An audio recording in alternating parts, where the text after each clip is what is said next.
a particular product or before using any bank.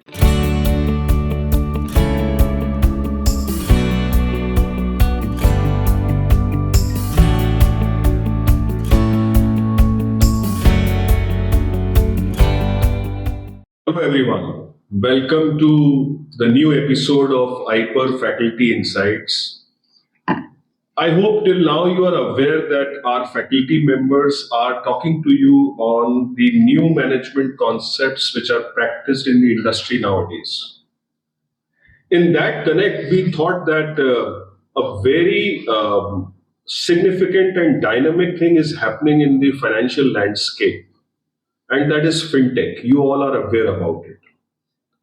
So I requested all our faculty team who are specializing in finance to let us assemble and let us discuss something on this particular area, which is very, very apt nowadays. So before I deep dive into this landscape, I would like to introduce to you all with my faculty colleagues. To my right, I have Dr. Dilpreet Sahni with me today, Professor Yashveer, Anshul sir, Anupriya ma'am, Neha ma'am, and Shainu sir, and of course Abhishek sir is with me. So this is our finance domain specializing faculty, and this is very important to discuss this particular issue. We have observed that the financial landscape is changing. It is not more, aligned to the physical presence of people into this particular sector. It is not only the inclusive growth which is required in the financial sector. It is not the deepening of the capital markets which is a must in this particular sector.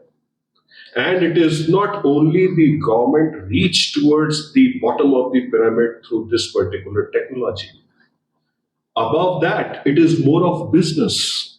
If we see that a lot of business landscapes are evolving in this particular sector.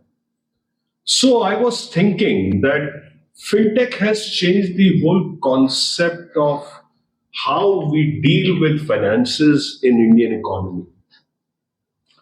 So to know further on this, I would like to invite Shainu sir to tell me more on this. Do you feel there is any change in the financial domain or the working of the companies or the businesses or how people behave financially nowadays, wealth creation processes, etc.? What change you feel, sir? Sir, actually there is a saying like money in this fintech world that money moves faster than messages. Correct. So if we deep dive into this thought only, we can say that like we have passed the fintech 1.0 era. That means that is the digital interface era we have passed on. Now there is the new era relates to instantaneous, that is invisible, that is user friendly, and which actually transfers value easily. And the main thing is that accessibility. Yes. We can say that there is access. That's the most important thing. Yes, I think in FinTech, yes, accessibility is the power which yes, you transfer to people. Yes, yeah. And the darker side can be said that there is a lack of knowledge that has to be more to be divided among the peoples who are using this technology, because actually lot has to be known. Yeah. Because we are actually in the global world. We cannot be thinking from a single perspective, like from the Indian perspective. We have to be think from the global perspective. Right, Shainu sir, I got your point that you are raising one concern also, that it is inclusive, that's right, but more of people education is Yes, important yes. in use of FinTech. So I would like to request Anupriya ma'am to come into this. Yes. That when we talk about the people involvement into FinTech, a general, an ordinary citizen or a middle class person, how he is involved in the financial landscape is through banking, through savings and investment. This is how we deal with FinTech. Have you observed any changes in this particular area where people's behavior has changed towards saving, investment, and banking facilities?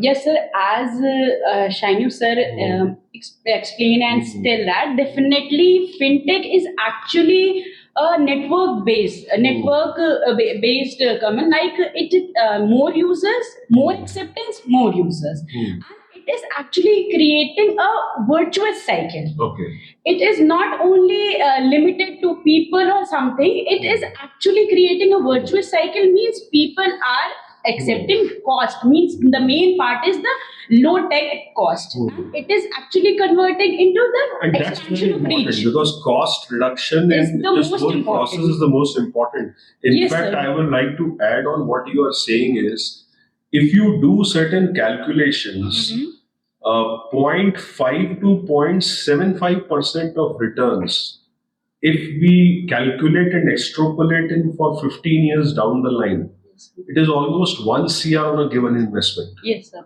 So a small cut in cost gives you a greater result. So I think you have pinpointed the right thing that fintech is used to cut the cost also in Yes, sir. financial transactions. Yashveer sir is with me on this, and his expertise is financial planning and wealth management, and we used to speak on all these topics very frequently. So you must have noticed that people have started using fintech for wealth management processes also. Yes. Have you observed that people are shy or they have started using this more frequently and more comfortable manner? Yes, sir. This is actually in two aspects I talk about this thing. The first thing is the ease of the technology, how easy you are able to take any transaction or you are making any transaction. In that situation, people are more aware about the how to deal with these kind of things. But on the second side, we can talk about that herding kind of thing. People are actually following each other and just listening to someone, and they are saying, let's try this thing. So that kind of thing. Herding in a positive manner here, because when people know about these type of apps and fintech things, then they are used to it. Definitely, sir. And in numbers, we can definitely talk about in the last 5-6 years. It is like direct retail consumers are more, and mostly 40% to 50% retail investors are nowadays using these kind of apps. And that is right. Also, that's the reason why we have kept the title of our panel discussion today. That is FinTech Innovation to Wealth Creation. Few business people have started innovating the FinTech area, and it has started converting into wealth generation of many, not only the producers but the users of FinTech technology. Abhishek sir, we used to talk on businesses a lot, and we have observed that credit is the main important source of revenue for any banking or non-banking companies, that is NBFCs. And I have observed that most of the banks and NBFCs, they have started using fintech more frequently. I should not say that they are replacing the humans into this, but the technology gives support to the employees of the banks and the user of the banking facilities. This is what personally I have observed. What's your view on this, that are banks using it more frequently, not only for saving and wealth creation products, but also for the credit inquiries, credit disbursement, and their increase in business? Sir, I was going through an article which said that the Niti Aayog has predicted that by 2030, the digital lending market will grow to a size of 350 billion. That's huge. In India, the biggest problem has been traditionally that many people have been outside the gambit of formal finance. Yes. I'm talking about the street vendors. I'm talking about students. I'm talking about small businessmen who don't have a formal credit record. No, Abhishek sir, I'll interfere into this and add on to the point which you are saying. I was listening to a PSU bank. I won't take the name. Advertisement of a PSU bank few days back, and the advertisement was saying that even if you don't have the returns, no salary slip, we have a product called loans for gig workers, which is our topic for the upcoming IPER conference. So they have a specialized product now, which is credit to the gig workers. And in that, they are not asking for the salary slip. They are not asking for the income tax return. So what they are asking, because credit has to be justified. What they're doing is they're asking a statement of their last 6 months UPI transactions. Now, if you are good in UPI receipts and payments, I think that gives an indication to the financial institutions through FinTech, and they are offering credit, various types of loans to these type of workers. I The think lending will this be- is what you're trying to Yes, say. yes, the lending will be data driven in the future because this Aadhaar based and UPI thing is providing a lot of data.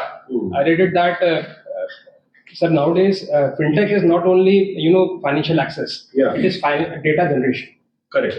Correct. and that will obviously happen. But In financial terms. yes, yeah. And but this point has taken out one more debate into this.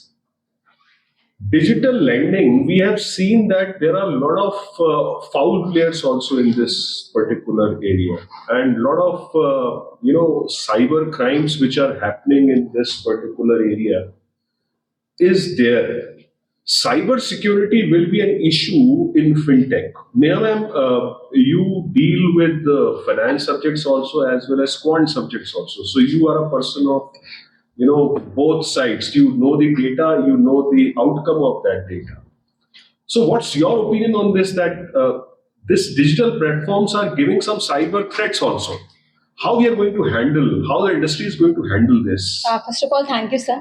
I think, sir, data privacy is the mostly handled or mostly taken care by the fintech platforms because digital crimes we are seeing in every second day we are having news in our newspapers. There are digital crimes and financial analysis on the basis of only the transactions on UPI basis and only on the basis of just non-financial platforms like Amazon, Rides. Those are the basic problems where they are not able to find out that much accuracy and authenticity towards the data. Because if I say on the basis of my UPI transaction daily basis, no one can say ki how much I have money and how much I have to pay in future. So on the basis that if only on the basis of financial analysis on the part or they are actually I have to add because the data are transferring banks to banks. Okay. Data are transfer my data, my salary. Actually, it's connected with an Aadhaar and eKYC, and we all know that. So data is not that much secure. I think what you're pinpointing is that now CIBIL has our all records. So the first, any digital lending platforms fetch your data through CIBIL. Yes. So whatever transactions I have done, both on the deposit side or on the lending side, that is visible on our CIBIL. So the data which is coming from CIBIL might be right, but what you are pinpointing is that the users of that data might have a threat of their data privacy as well as the foul players which are there in the industry. Right, but that's a regulatory issue which will come later on also in this particular discussion. But one point I must add on here, that fintech has changed the landscape of wealth creation in this industry. In India, it is said that if you want to grow with the GDP of the country, you have to participate and do businesses in our country. Without fintech, it was not possible for a common man to participate in the businesses of the country by investing into those businesses. Yes. And fintech has given that advantage. I have seen that Reserve Bank of India has come out with their special app in which now you can directly give loans to Government of India also through RBI app on tech market. So Dilpreet ma'am, I was reading on this that now the general public is also keen to participate in the businesses of the country through this fintech tools. There are n number of apps which I have seen which gives a person right to invest in all the class of investment options which are available. Have you seen any change in people's behavior while they are using these kind of apps? So there are three instances that I can share is one is the way they invest, the type of the securities, and the amount of liquidity they want to maintain, because they would like to get back the investment at the time of need. Yes. So I choose that basket where I can get the money when I need. That means liquidity is one thing. Secondly, it is a bite-size investment because I may not be having a lump sum money to invest. And secondly, the role of the banks have changed because now these apps and these intermediaries are actually enabling us to, invest, park our savings. You are right, ma'am. Intermediaries is a very important, is having very important place in this. I'll give you an example. I won't take the name of the apps, but there are few apps now which are working as an aggregator for the banks. Yes. If you want to book an FD in any of the bank, you need not to open the account in that particular bank. You can use that aggregator and you can invest in any of the bank's FDR. They are giving you the rates, they are giving you the tenures, and they are giving you the complete liquidity also, which you are saying. And you don't have to go, yes, and comparison also. You can compare all these things. In fact, nobody in India has ever heard about investing in corporate bonds by general public. Yes. People feel that if we want to invest in the businesses of the country, we have to buy shares, that means equity of that particular company. No, it's not like that. Companies used to take loans from general public also in the form of corporate bonds. There are aggregators who are giving you the option for investing in corporate bonds also. Anshul, sir, I have one question for you. When companies issue corporate bonds, earlier they were going to only banks to sell that, going to the financial institutions to sell that and have money. But do you feel that this FinTech is going to change this landscape, that general public will not only invest in the equity but also debt of the businesses? Sir, if we talk about the classical finance, the banks and financial institutions were the intermediaries. Yes, yes. Now FinTech has changed and transformed the working of the intermediaries. It has not eliminated the intermediation, Right. but it has transformed the way the intermediation takes place. If you understand this in a way that all these aggregators are helping the institutions and the companies, or they are making their own businesses out of it. So What's your take on this? Sir, if we talk about the re-intermediation, so the FinTech has the re-intermediation because it has not eliminated the intermediaries, but it has supported or transformed into digital form. Correct.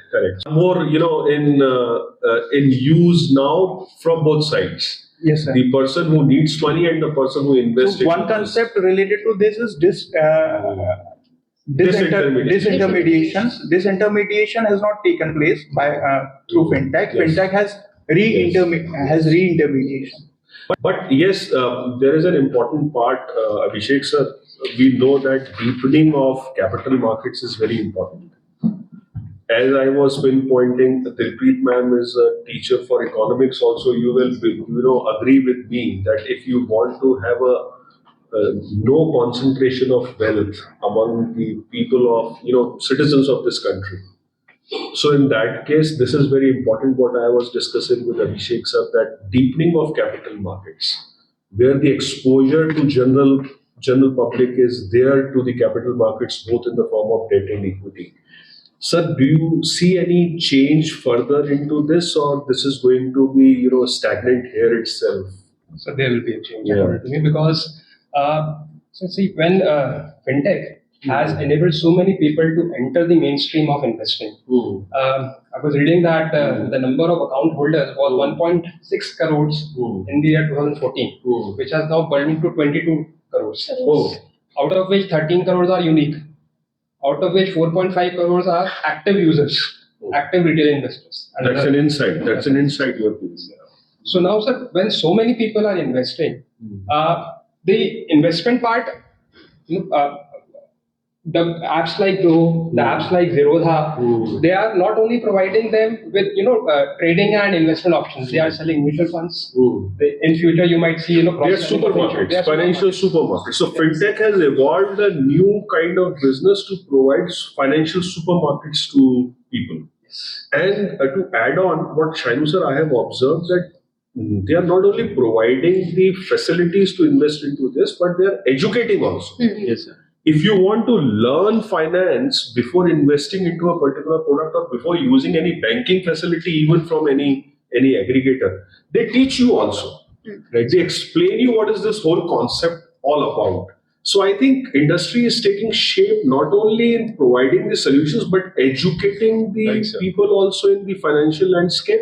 So the best part of FinTech is that there are many other options. If you see the ecosystem of FinTech, it involves like government for regulation.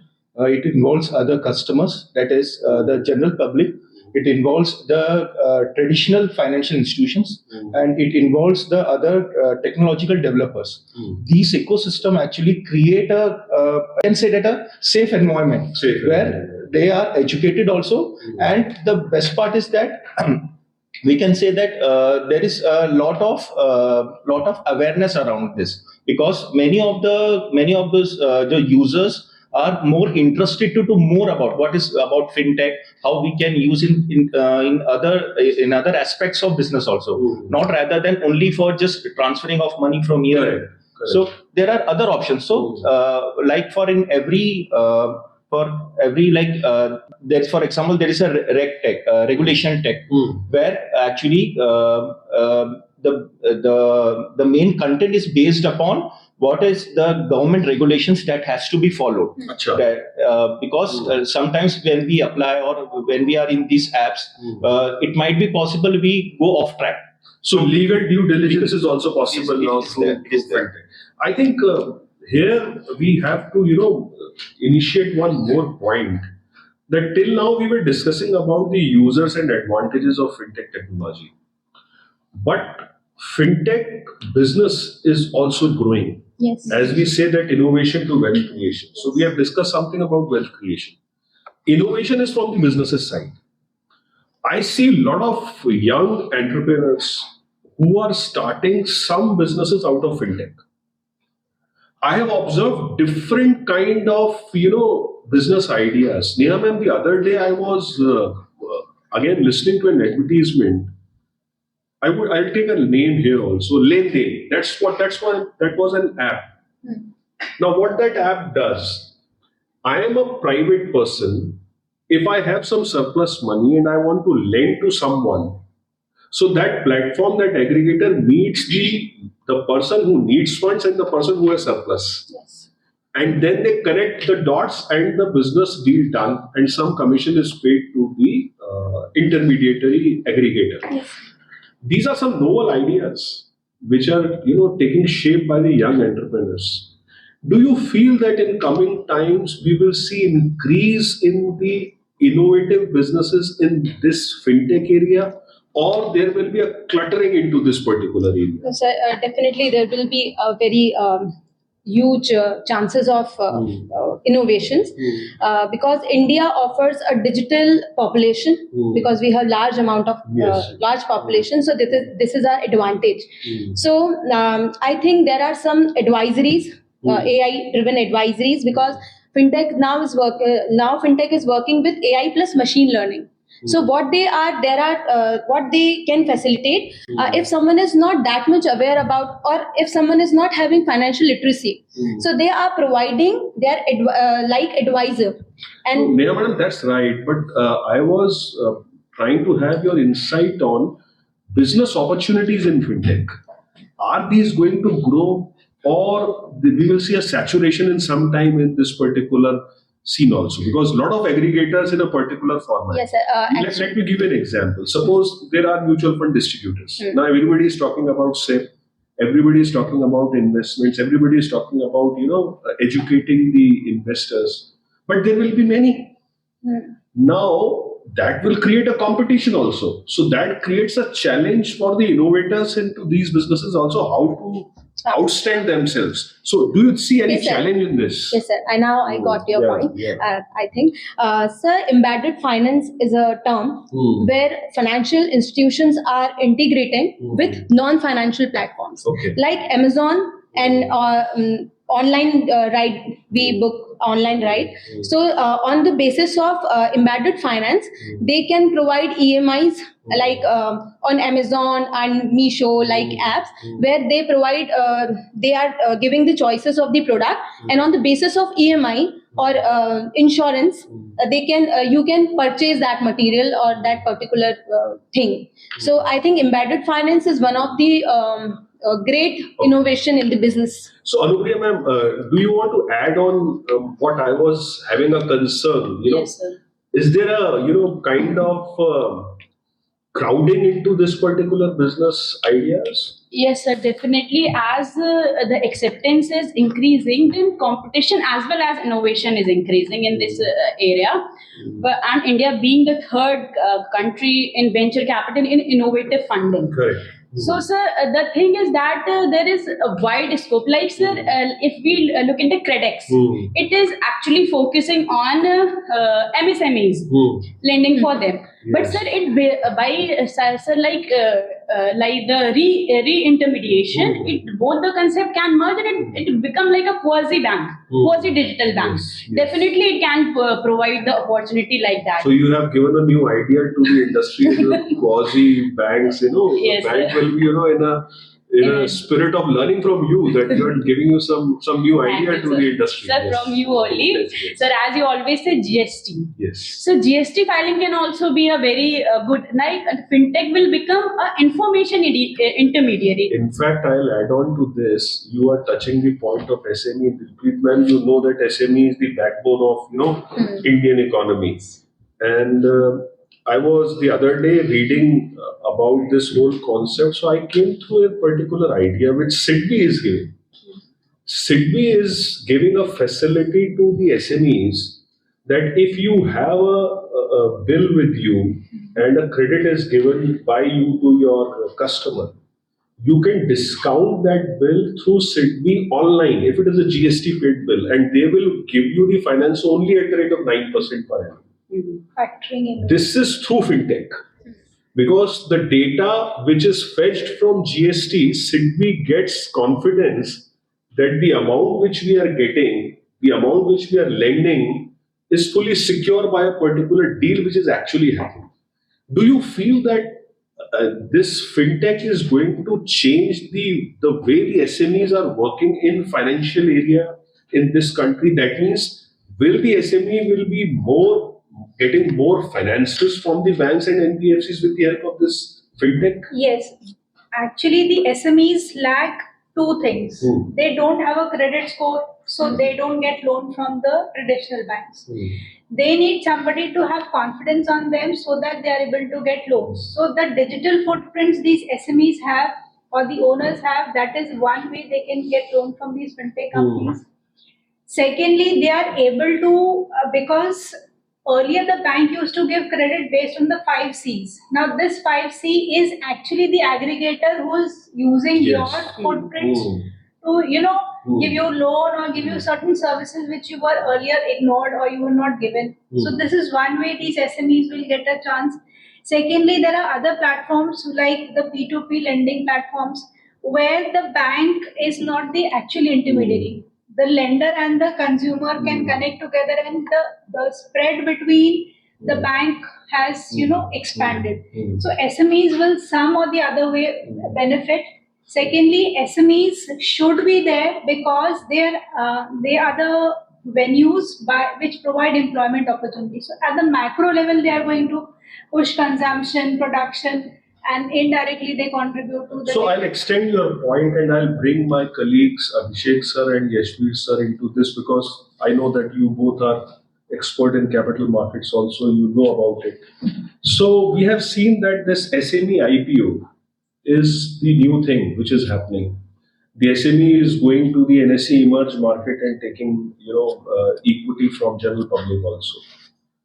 Abhishek sir, I have also heard that now investing into IPOs through platforms and with UPI has become very easy. Do you feel in change in the behavior of people when they are investing in IPOs led by SME through FinTech? Yes, sir, because investing in IPOs has become very easy. They can open an account through eKYC, they can transfer funds through UPI, and they can apply online. They do not need to go anywhere. We have seen so many people from the rural area are now joining as retail investors. People sub 30 years of age are joining as retail investors. But the biggest problem that comes in is, sir, because every IPO is not worth investing. So the financial literacy thing, the financial awareness thing also comes into play. Because it should not happen that since it is very easy, then I should go and invest in every IPO that is out there. But that is happening. That is happening. With the help of FinTech, it is happening. It is happening. Your concern is that FinTech should take the responsibility of educating also the general investor. Yashveer sir, you are mentoring few of your students who are doing business into this particular area. I came across with some person who was under your mentorship and he was doing some kind of investment business in remote area of this state. Have you discussed with them that is this app culture and FinTech is changing the whole scenario of how people look into the investments and wealth creation process? Yes, sir. You are talking about that Sagar Chaturvedi name of this student, and he has started with this brokerage from Sihor. Yes. And he's really turnover is 1.5 to 2 CR on yearly basis. And the second thing is this, apart from Sagar Chaturvedi, few students, those who are in like regular touch or in the even first semester, second semester, they are coming and they ask always, sir, this is the new IPO, what should I do? So this generation actually using that thing more and more. Before 2 or 3 years, I was not regularly listening to these kind of questions. So definitely, sir, and that most Sagar is also doing the same thing, but some problem with that area where he is situated. So, but it's evolving. So I think if they are using the technology, you will get solutions also out of that. So till now, we have understood the scenario of FinTech. There are people who are establishing businesses through this technology, and there are people who are using this technology for their own benefits, whether it is industry, whether it is consumer, whether it is saver or wealth creator. But before we end this particular discussion, we have to raise a very important question on this. I know we will not be getting the right answer to the concern which I am going to raise, but we should touch that particular point. The security part, because FinTech money is involved. So, any one of you who would like to add on to this how this security part is going to shape the whole FinTech scenario in coming times? Do you feel that regulation should be designed to tackle AI into FinTech?